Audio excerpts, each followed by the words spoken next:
New videos every day.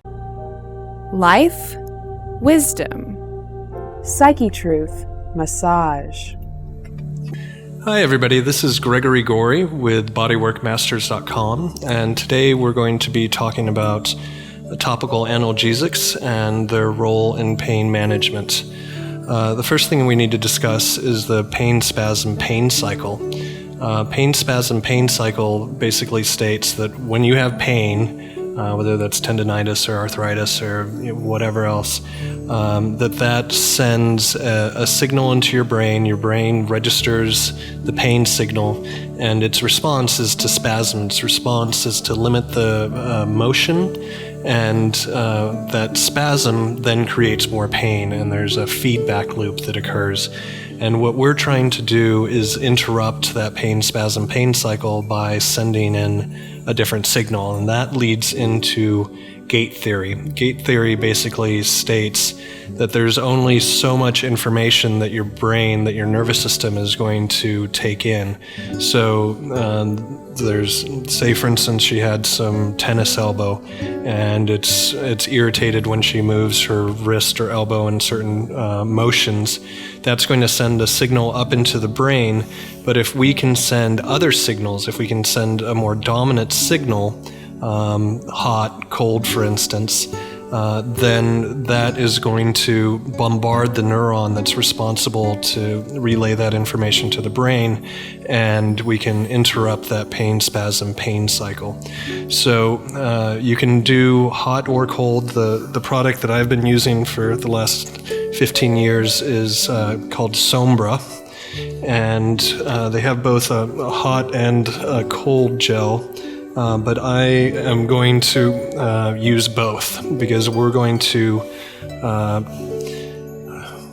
in trying to work with the gate theory, I want both the hot and the cold stimulation. One or the other will work, or whatever topical analgesic that you have at home, but this is what I use.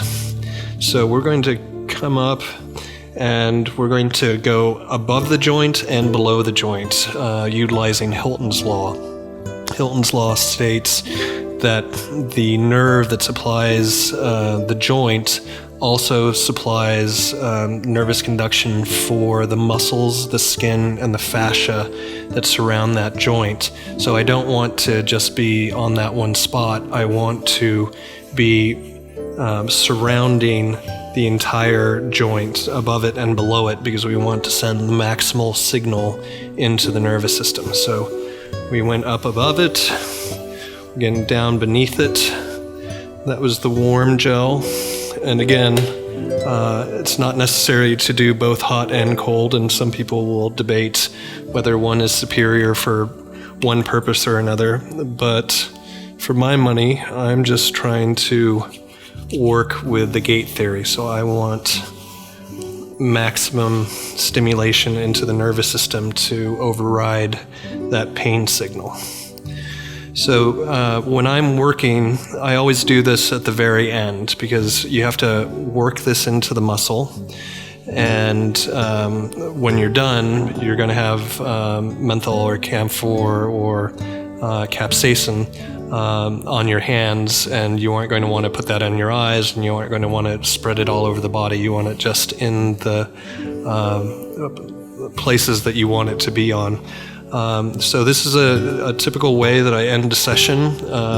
If I've been working on somebody's tennis elbow and it's feeling better, but there's still a little bit of residual soreness, put that on, and then actually it has a really amazing smell. A lot of times people are on their stomachs for a large part of it, and their sinuses get clogged up. So what I like to do is, very last thing, we're going to clear your sinuses. So just take a big breath in and let it out. A big blast of menthol. All right, and it's time to wash up. I hope you enjoyed this little tutorial, and we'll see you next time.